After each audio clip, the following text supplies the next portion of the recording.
in Lee. Mike, why is it that only the UK is accused of spreading hatred by raising our national flag? Go to any other country and they are flown with pride. I'm not a middle-aged white man, and when I see our flag, it brings a smile to my face.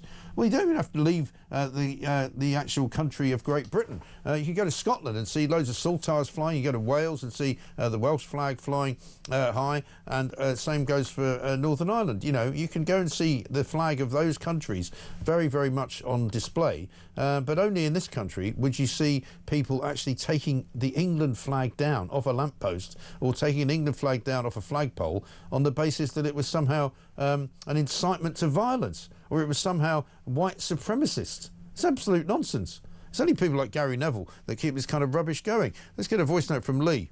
Morning, Mike. Lee from Chelmsford.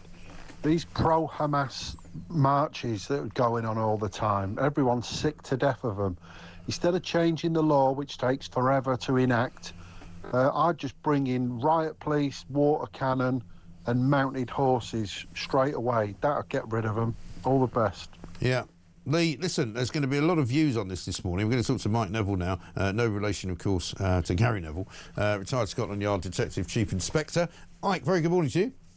Yes, good morning. I can verify I'm not related at all to... No, not in any way, shape or form, I'm very happy to say.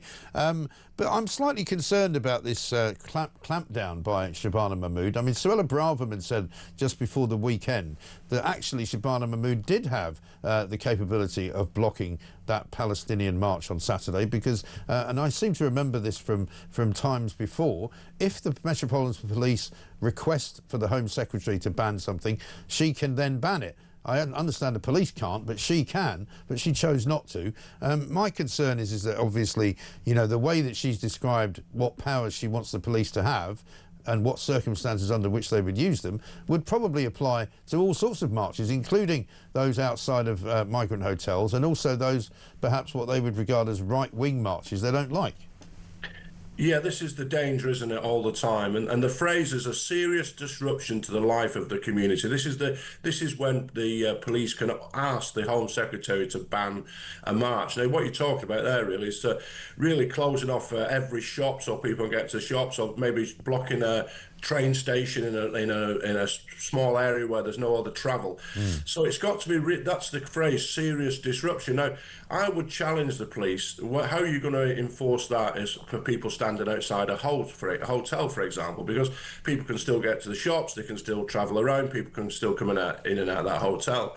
I think where it does apply, of course, is these mass marches every Saturday, pro-Palestinian marches, which have literally, what's happened now is that Jewish people are afraid to come to London on a Saturday, and that's absolutely scandalous in Britain in 2025. But just like you, Mike, what I fear is that any powers that were brought in will be used for the wrong purposes against the wrong people. Yeah, and that is the problem, isn't it? Because the way that Shabana Mahmood has kind of phrased it, she said, you know, it could be used against any protest which continues in the same place, which a lot of the migrant hotel protests do, obviously outside the migrant hotels, and which causes, you know, disruption to the area, which again you could use it for that. You know, all of those kind of criteria will be able to be applied pretty much to anything.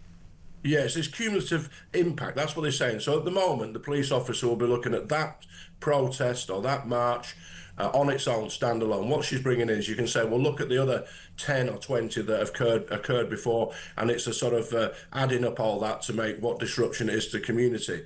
But I just think that they should, as I've said, be targeted against those Palestinian marches. They should be told, if you're going to do this, go to Hyde Park. They're the ones that take away literally thousands of officers. The protests at a hotel, there'll be maybe 10, 20 officers there. What you see there on the screen, those officers are from all over the country. There was officers from Northern Ireland making arrests in Trafalgar Square on Saturday, and these are the ones that have a massive impact. The protest there, 500 people arrested. Yeah. That's 500 sets of paperwork. How much police time is that going to take? Right. And whilst the officer's doing that, they're not on patrol keeping communities safe. They're wasting time on these clones that you can see on your screen. But that's the point, isn't it? And people have asked me to ask if I can find out, and I don't know whether you would know the answer to this, how many of those 500 people arrested would actually go through the whole process of being charged, fingerprinted, DNA swabs taken? I mean, would that happen to all of them? Yes, and what the Met have been quite clever about this, actually, because what the protesters were hoping is that they would flood the cells of the police station. So there's about 500 cells in London, so they would just shut the police down. Right. And the police have been shrewd. They take them to a sort of a school or some other big building, and they process them there. They'll take the fingerprints, DNA, confirm their identity, and then bail them out, so they don't clog up the cells, so people are arrested for violent crimes, burglary, robbery, and theft can be still locked in them. The trouble is, though, is that paperwork still has to be caught up with.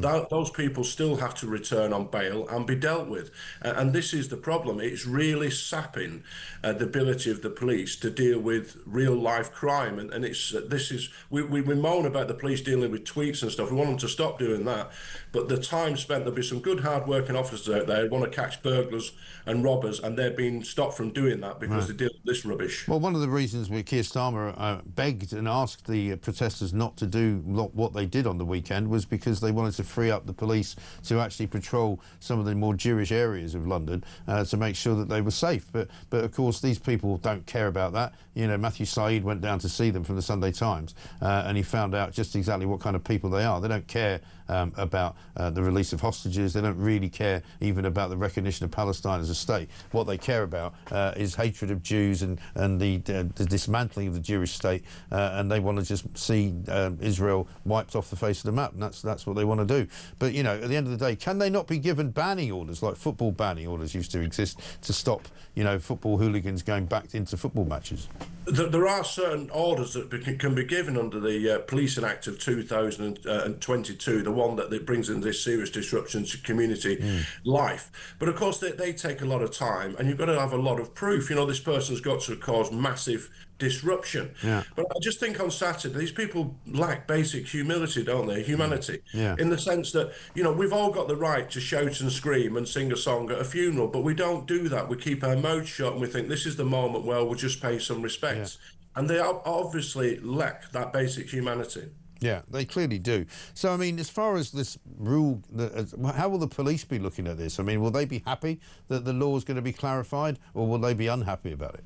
Well, I think they will be happy because all the time they're worried about upsetting these characters. We know that there's this two-tier policing where too often police chiefs are very left-leaning and they'll look at one march in a very different eyes from another march. But here I think it just gives them more reason to say, well, we can add up all these tens of 20 demonstrations, protests, because it applies to static as well as moving protests as well. But the trouble is, I'm with you on this, Mike, and possibly some of the viewers and listeners, that it'll be used for all the wrong reasons. Yeah, it won't achieve what it's supposed to achieve. No, of course. I think that's the problem. Mike, good to see you. Thank you very much indeed. Mike Neville, retired Scotland Yard detective, chief inspector. James from Yorkshire says this. Morning, Mike. Gary Neville wouldn't need to drive along the Middleton Road to get from Salford to his home, yet he did. Obviously lost in Manchester or lost in madness. Well, he does seem a bit confused, doesn't he? Because at the start of the clip, he goes, I was on my way to Salford. Actually, I was on my way home from Salford. I was on my way to Salford. Well, which is it, Gary? Can you not remember which way you're going, for heaven's sake? Brian from Spain says, Gary Neville is perfectly right when he says the division is being caused by angry white men. Yeah, like Keir Starmer and John Swinney. Wakey, wakey, Gary. Let's get a voice note from Kitty. Hi, Kitty from Kent here. Just wanted to give a comment on Gary Neville. Basically, he played badly for England for 20 years or so that's not patriotism. And I think he took the knee for the hate group Black Lives Matter. And he is the ultimate champagne socialist. Absolutely terrible person. You could call him a plank. I think he might well make Plank of the Week this week, has to be said. This from Margaret in Birmingham. Gary Neville has white, middle-aged, well-known friends. Will they agree with him? Let's wait and see. Will Sky tell him to button it? No way. We are talking Sky here. She says, P.S. and Starmer on his travels again on October the 7th. It's a very good point. That is, of course, tomorrow, Tuesday. He's going to India. He says he's going to reaffirm our shared values. Oh, really? Well, maybe he's just looking for somebody to say hello to, because nobody in this country wants to speak to him anymore. We don't even want him to be Prime Minister, according to a new poll. Nobody does. Nobody likes him. Nobody wants him in the party. Nobody wants him in Downing Street. Nobody wants him, period. So, what's he going to do? I know. Let's get on a plane and go somewhere foreign, because that will solve it, won't it?